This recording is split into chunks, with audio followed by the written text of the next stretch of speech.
So welcome everyone. This is the first workshop to support the Changemaker Challenge. And I'll talk a little bit about the Changemaker Challenge, but in fact, this workshop, as we'll talk about, is for anyone who really cares about the status of the world, the status of society, and wants to learn how to impact that rather than being a passive observer, being an active participant in trying to create change. So I want to talk just for a minute about what is the Changemaker Challenge and who is it for. And what it is, it's a university-wide opportunity for you to develop social impact ideas, gain mentoring, and present your ideas for potential funding. And it is, if you will, and I'm going to use in quotes, it is a preliminary idea competition, but only focus on social impact ideas. And really, as I mentioned, it, as well as these workshops, is for anyone who thinks the world can be better and has a unique idea on how to make it better. And a lot of times, unique scares people. What we mean by unique is it's not the same as what's being currently offered. It doesn't have to be a brand new idea. It could be a twist on something that's currently happening, but you have to bring something different in order for it to have an incremental impact.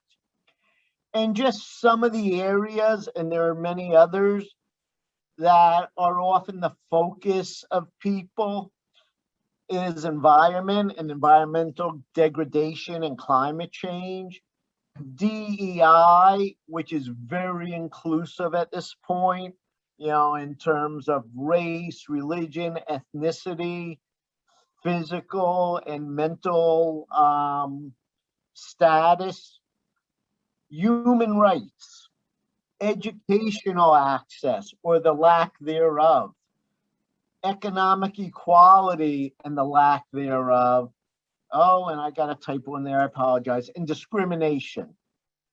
So anything which is your passion, which you have some thoughts on how to address, is a great perspective for you to try to address in the Changemaker Challenge.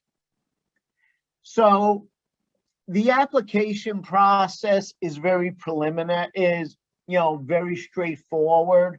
And correct me if I'm wrong, Lindsay, I think we're looking for about 2 pages, 2 typewritten pages.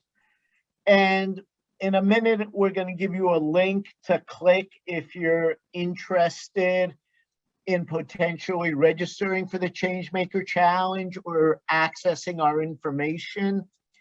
But it's an elevator pitch, and don't let that scare you. It's a quick summary summarizing the issue you're addressing and your idea. Opportunity or problem, what is the issue you're trying to address? And we just went through several of these. Who is trying to address it now? What programs, products, services are out there? And oftentimes, your competitor is the status quo. People are doing nothing. What's your idea, your solution? What impact will it have? And then, because this is very preliminary, what are the unknowns or challenges? What do you think are some of the things that you need to do additional research around, and or could be a stumbling block if you were to move forward with your idea?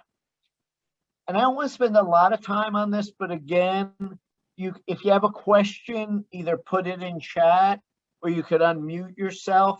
But I'm just trying to paint a very broad overview, and I'm going to provide a link shortly where you could click on it and get additional information.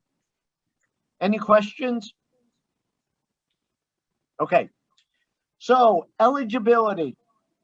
Solo entrepreneurs, which means you, and teams are eligible. The designated team leader must be part of the Temple University community, which means student, alum, faculty, staff. I think I got everyone. A Temple University representative must be a founding member of the team.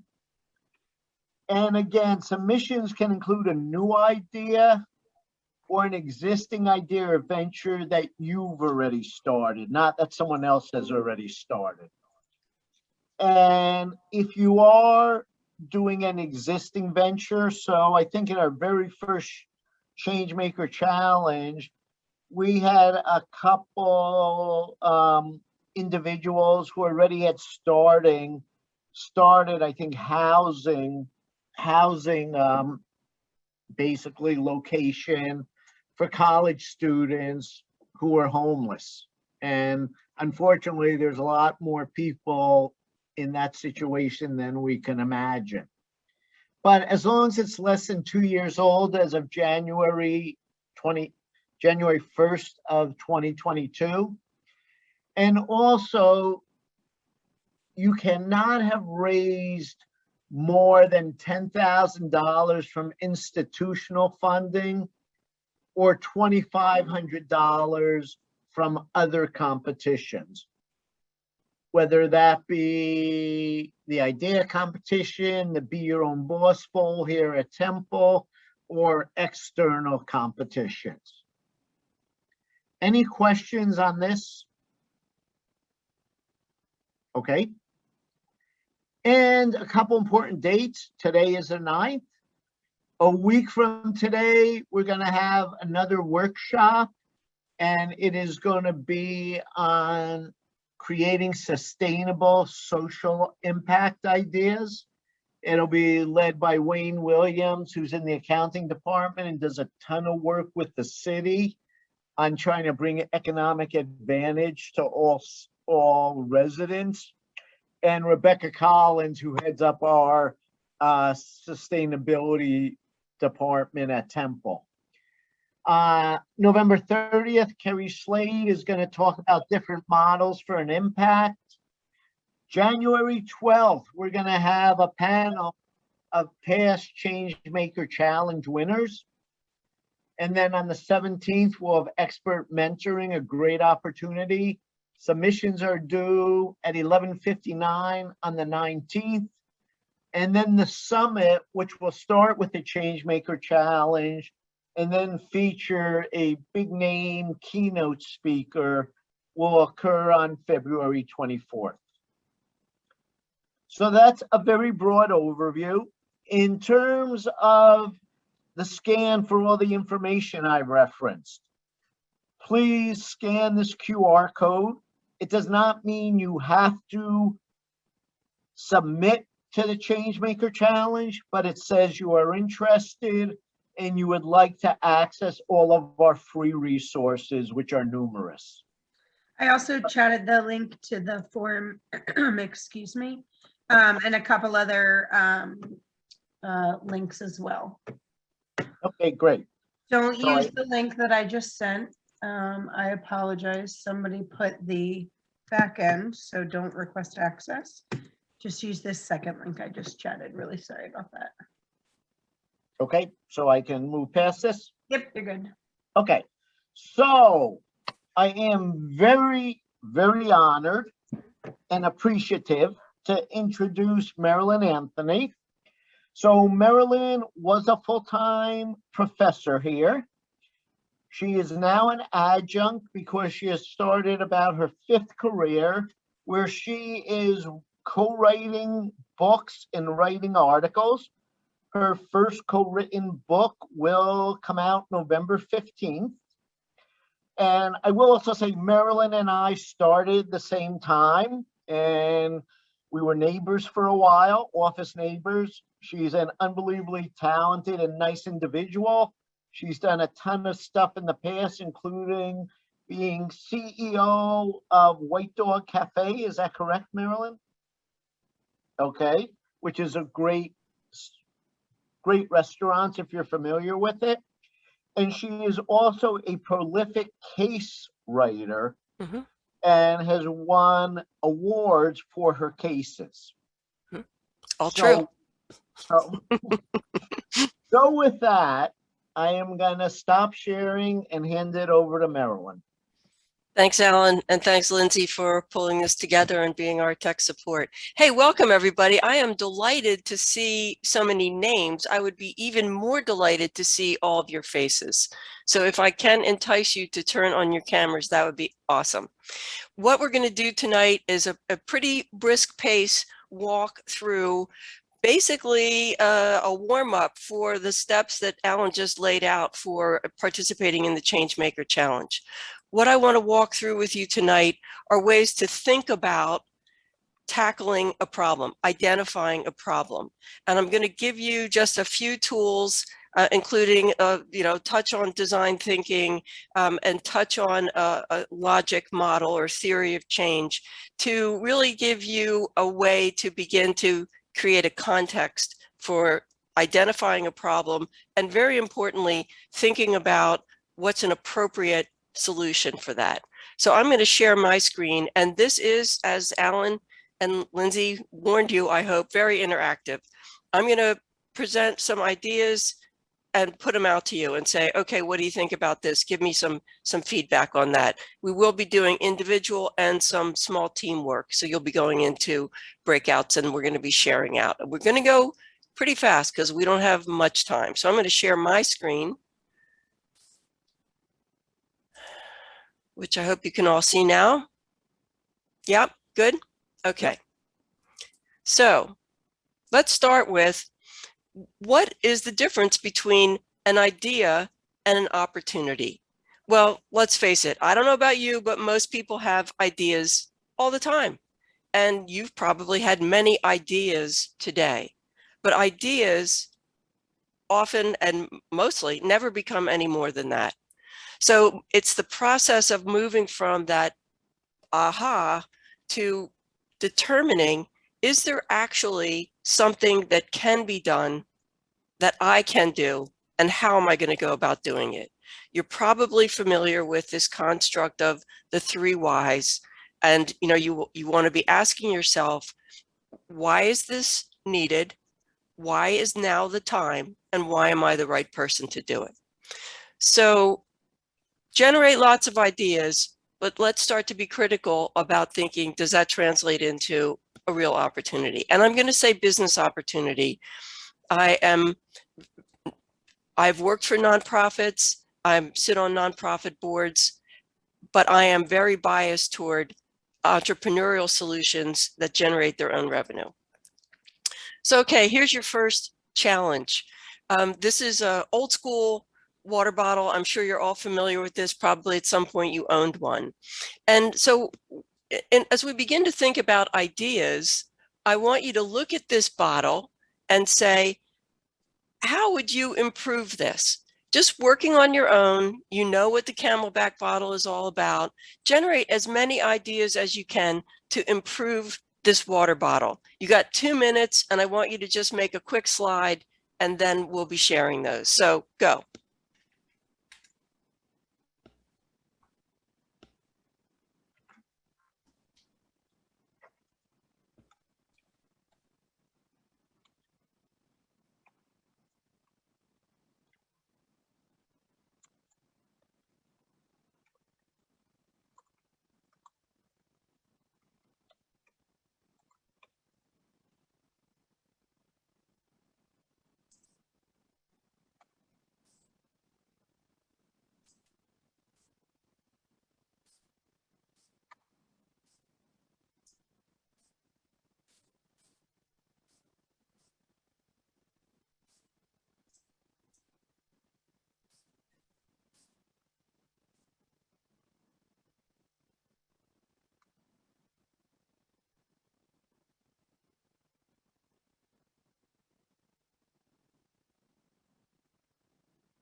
You're at the 1 minute mark and I see you're still working, so keep generating.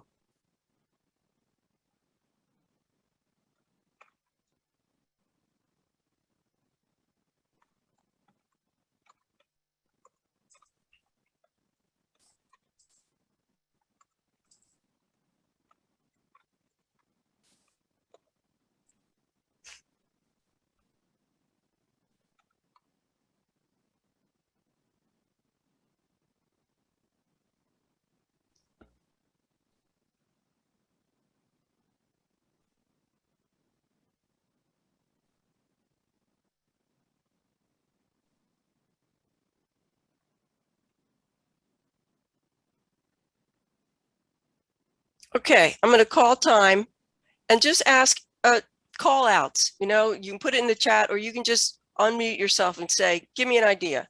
What'd you think of?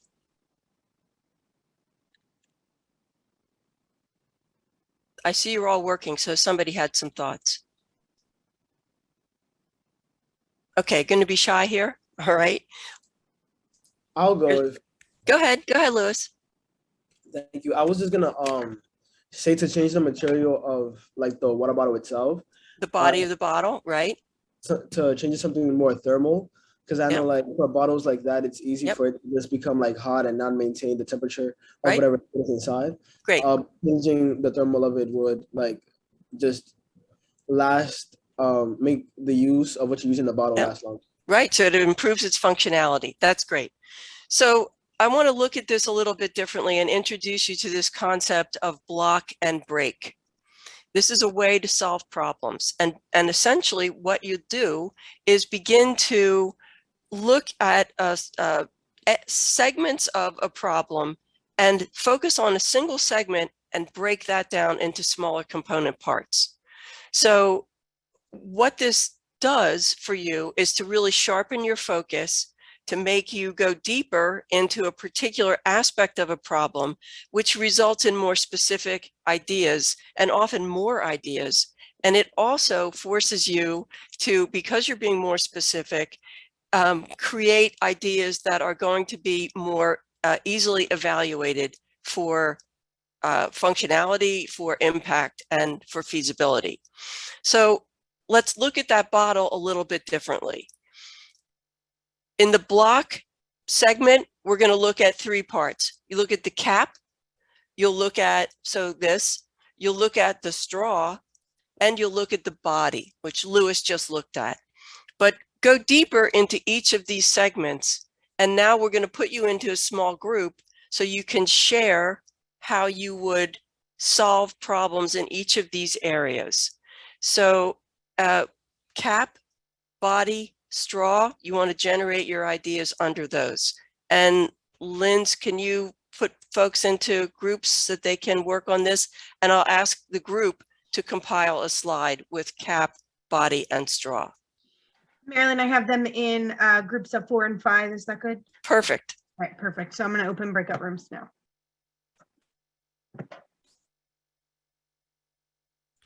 Oh, they're in groups of 3 or 4. We might have lost them. That's okay.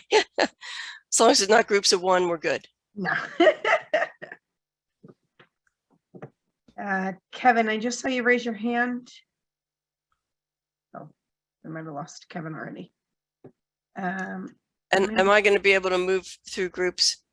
1 second. Wait, co-host. Yes, Alan, co-host. I am gonna.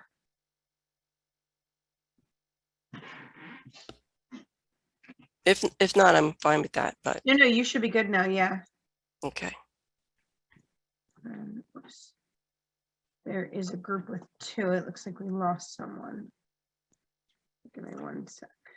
Marilyn, do you want me to visit anyone? Yeah, just feel free, drop in. So I see Angel and Anna are not in groups. So I just moved Angel to a group and, oh, there goes Anna. Okay. Okay. So there is 1 group of 2 and 3 groups of 4 and 2 groups of 3. Okay. So we got pretty close. Yeah, no, that's great. So I'm looking for my controls that are going to allow me to see the groups because all I see are us. hit breakout rooms. I guess I have to go to more. Yeah. Okay. Yeah. That's Got on it. another screen. Okay. All right. I'm going to start at 6. Okay. Okay.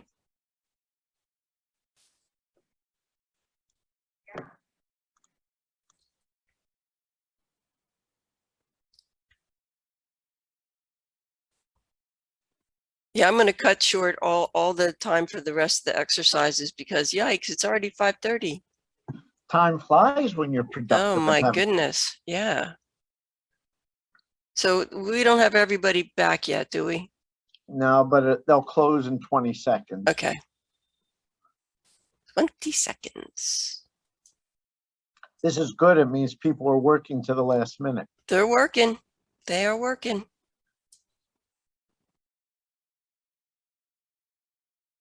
So now Okay. you have everyone. Great. Okay. And we are really pressed for time, but it was great to be able to pop through the groups and hear everybody. So I'm going to ask one team to share their ideas for cap, body, and straw. One team. Be bold. I'll do it. Go ahead. I was going to call on your team anyway. I felt that. So my group, we came up with a concept of having a water bottle that has a filtration system. We wanted to keep, we don't want to keep the straw. We want to do away with the straw and just leave a nipple. Okay.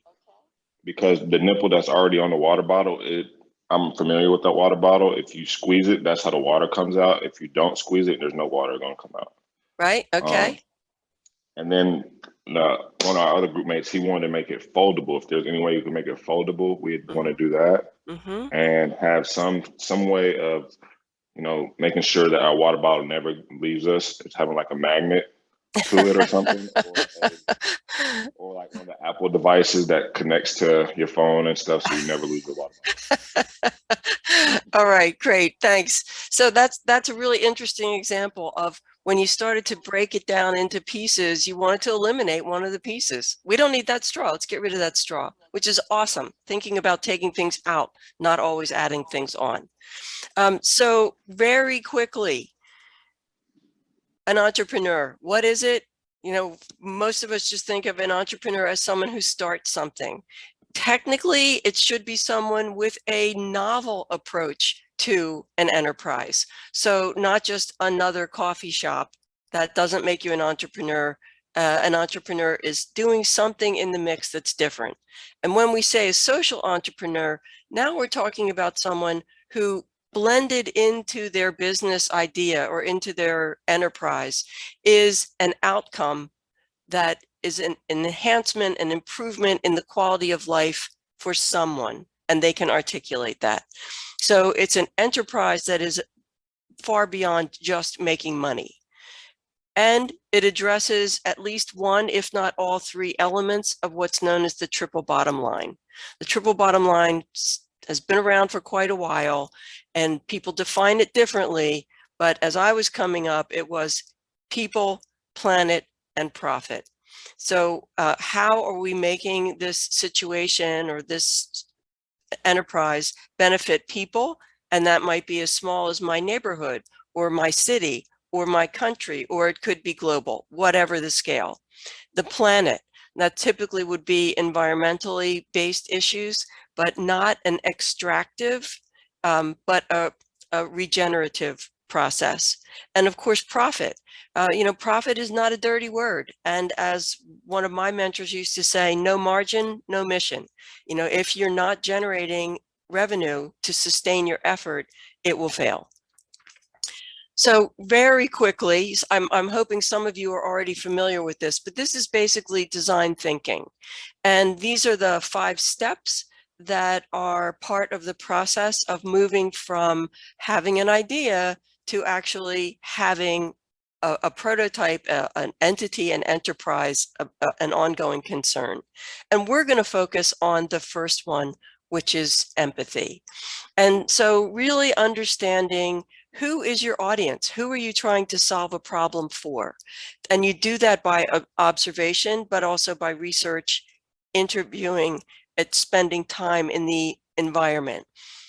the questions you want to be able to articulate is, who is my user and what do they value? Not what do I want?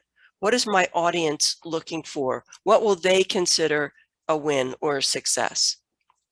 And that really starts with empathy. So putting yourself in the position of the person whose problem you are trying to solve, the pain point that you're trying to eliminate. And really being very clear about what that issue is. So we come back to the water bottle, and you've come up with lots of ideas from your own personal experience. But now I want to push it back at you and say, how would it be different if you were designing for a distance cyclist, for a parent with a young child, for an environmental group who want to use this as a fundraiser gift? Very different groups, very different needs. How can you identify and articulate and design for them? So how does the user change your original ideas and designs? Lindsay, is it possible for people to go back into their same group, or is it a random thing? Nope, they'll stay in the same group when I open Great. it. Okay. And really quickly, back into your group, pick one if you want and design for that person. And we'll come back and talk about that.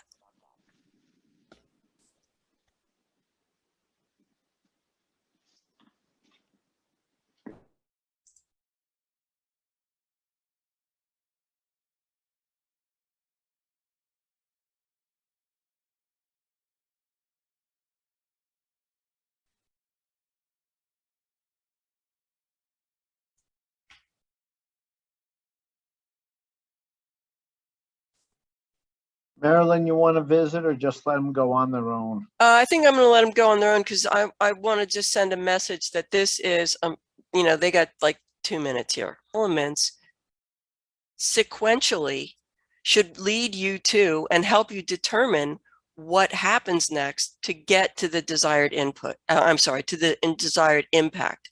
And you want to be really clear on what that impact is, because it needs to be measurable, observable, quantifiable.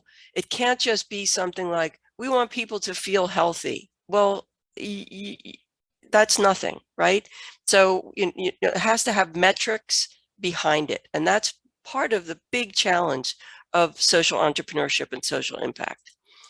So I want to now give you the big challenge of a scenario of someone who wants to do good. So I'll just read this for you, but here's the scene. In a remote village, a shoemaker lives with his wife and 3 young daughters. The shoemaker uses leather and cloth to make shoes for the villagers on a vintage sewing machine. Electricity is only available in the village for 5 hours a day, so he can only use his machine part-time. His father taught him to make shoes, and his work is beautiful and durable, but limited in number. He's barely able to support his family with the proceeds from the small number of shoes he can produce. Sorry, I don't know what that is, but let's see if I can get my controls back. Yes.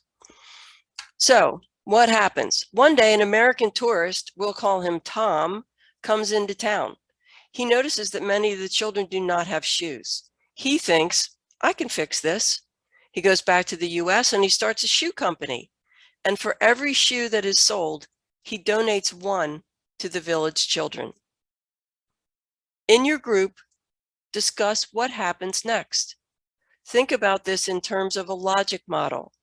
Inputs, what are the inputs? What are the activities? What are the outputs?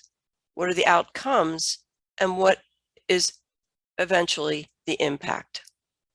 Okay, so you want to look at this intervention of the free shoes and map it. And there's no right answer here. So you're going to go into your groups and discuss this. Okay, all good?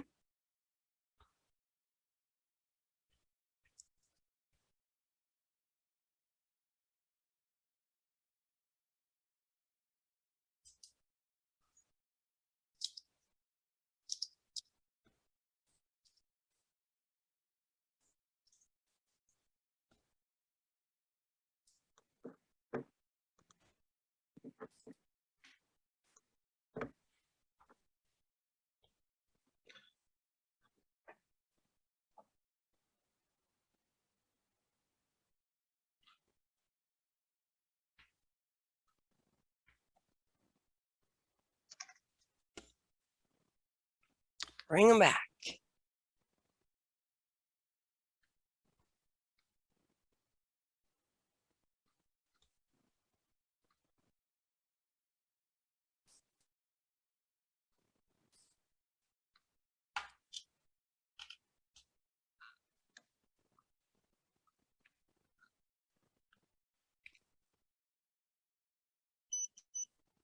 So we got about half.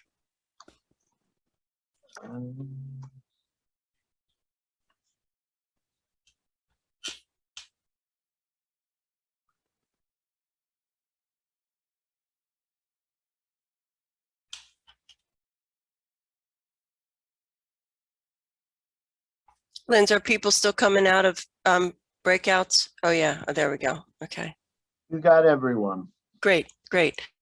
Okay, what I heard in the groups is exactly what I hope to hear, that you begin to recognize that perspective really matters, and thinking about what you would like to see happen versus what may be better for a community can be very different. So there was a question about outcomes and impact, and outcomes typically are sort of what happens in a literal sense, but the impact is going back to, well, so you know, the outcome might be 20 kids went through this program. Well, the impact is, and their SAT scores went up 50 points. Okay, so you're really looking for what's that measurable metric, what's the needle we were trying to move, what's the situation we were trying to solve. So what I heard from the groups was a recognition of that disconnect between somebody's perception of what will be an improvement and perhaps another party's perception. And what I would like to do, and I know we have some folks that have to leave, but what I would love for you to do is go back into your groups with a different focus. Now with that focus on empathy. Going back, and I'll put the slide back up so you can see, go back to the shoemaker, his 5 hours of electricity, his old sewing machine, his use of leather and canvas, whatever it was. And is there a way that you can address what is the problem? Is there a way you can address the problem, particularly with this focus on people, profit, and planet? And think about how a different kind of intervention might have a different outcome. So you got that, and I can put back the here. All right, so it's the shoemaker. He's in a small village, he uses leather and cloth. He's got an old sewing machine. He's got electricity 5 hours a day. So he's working part-time and he can only make a limited number of shoes. So you're going to go back into your group and say, if I want to solve for these problems, how might I do that other than giving the kids in the town free shoes? Okay, everybody clear on the assignment? Yes. And you're going to go into your breakouts and take a few minutes to talk through that. We'll be curious to see what you come up with.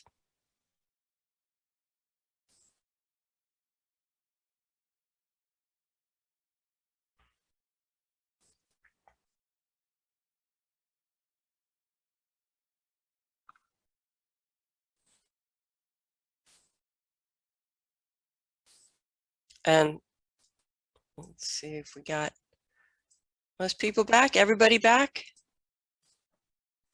Yeah, everyone's back. Great. Okay. So thank you all. Really thoughtful process. And, you know, I can see you thinking about, okay, how do we make the best of this situation? What are ways that we can put ourselves in the place of the, not just the shoemaker, but the community? How might we as outsiders be able to participate or contribute in a way that's going to have positive consequences all around. So, and, you know, depending on your perspective, we have people who are thinking about increasing production or lowering the cost per unit or using more sustainable materials and training more people, creating jobs, possibly buying or donating a generator to create more access to electricity. So this is the thought process, and this is what we're encouraging you to do as you begin to think about a project that's meaningful to you, a cause that's meaningful to you, and want to participate in the Changemaker Challenge. So new invention is what it's all about. It's thinking in new ways about a problem, and certainly getting outside of your own perspective and using that incredibly powerful tool of empathy to begin to identify what is the real issue and what does a win look like. So thank you very much for your great thoughtfulness and all the interesting conversations and bringing your ideas to life here. I hope this has been useful to you. And Alan, I'll turn it back to you. Okay. So first, let's give Marilyn a hand.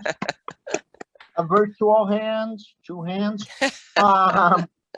So, and this is, you know, a casual, and the group's gotten a little smaller because of class conflicts. If you have any questions for Marilyn, Solomon, I thought you raised your hand, but now I see it's a virtual applause. Okay. Right. Anyone have any questions for Marilyn? She's got, you know, beyond what she covered today, just a wealth of knowledge.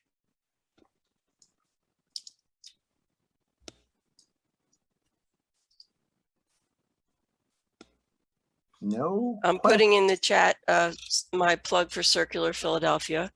Okay, why don't you talk about it for a minute, Marilyn? Well, just quickly, Circular Philadelphia is a new nonprofit. I've just joined the board of Circular Philadelphia, and its mission is to create an economy where there's no waste, that the outputs of one entity become the inputs of another. So really creating partnerships. For instance, one of the things they're working on is recycled glass. There's already a company making lamps and glasses and vases and that sort of thing with recycled glass, but now they're looping in a landscape architect who could use ground glass as part of a landscape fill. So what would just be sitting in landfill, looking for ways that products can be generated, and collaboration between and among companies can help that to happen. So check it out. It's a really, really interesting group. They one issue that they've already had success with is reusable takeout containers from restaurants. They have not been, it's legally has not been permissible to have reusable containers, and they just got the city to change the rules about that. Billions of pieces of plastic end up in landfill just from that alone. So thanks a lot to all of you. I'm glad you're interested in this. We need your ideas. We need your energy. We need your intelligence. We need your business training and your creativity to solve some pretty big problems. So I'm glad you're on the journey, and good luck. Okay, so Marilyn, 2 things. I have to share a couple things, but one, can you just talk about how these individuals here can get involved in, whether it be your circular organization or having a social impact at all? Well, you know, Philadelphia has a lot of people who are in the sustainability community in various ways. Certainly, you know, something like Circular Philadelphia, you can become a member. It's easy. Just go on their website. The Sustainable Business Network, SBN, you might want to check them out and see who their members are and patronize those businesses. You know, mostly it's like the biggest impact you can have is to be a thoughtful consumer, a conscious consumer. There's too much is, you know, we consume too much. without thinking about the consequences. So that's one thing I would encourage you to do. I was running a panel of change makers in Philadelphia, and a couple of suggestions that came out of that: get involved in your community in some way, whether it's a neighborhood association or whatever. What's happening in your neighborhood? One of the other participants said, take public transit. I mean, partly for the carbon footprint, but also because it puts you in touch with people who you may not be in touch with otherwise. Ride the subway, ride the bus, be part of Philadelphia, not in your bubble of your car. So really make connections and try to get outside of your bubble and see what else is going on and how your talents can be helpful. Yeah. Great thoughts. And I just want to add something that I used to think was in the Old Testament, but I told it wasn't. But there's some old saying that if you make one person smile, you make the whole world smile. And for that person, you have. And, we've seen some really impactful students where they start out with a family or a couple families on a block, whether it be food or education or a good way to take care of the children so the parents could go work. So it's great if you have something with large impact, but that's not the only way that you could make a difference. So, scale is great, but if you can't achieve scale right now, starting out on a smaller level is fine. I'm really glad you added that, Alan, because I think trying to think about a global solution is overwhelming. So find a problem you can get your arms around, that you can understand, that you can learn more about. You can get in the position of the people who are experiencing that pain point and try to solve that. Many successful initiatives have started small and then go viral. Other communities can copy them. Okay, great. So a couple administrative things. One of the things we always like to do is understand what our participants think about our programs, what worked, what we can improve. It's sort of our retro. So if you would be kind enough to scan this QR code and complete it, it's anonymous. We're looking for total honesty. That would be great.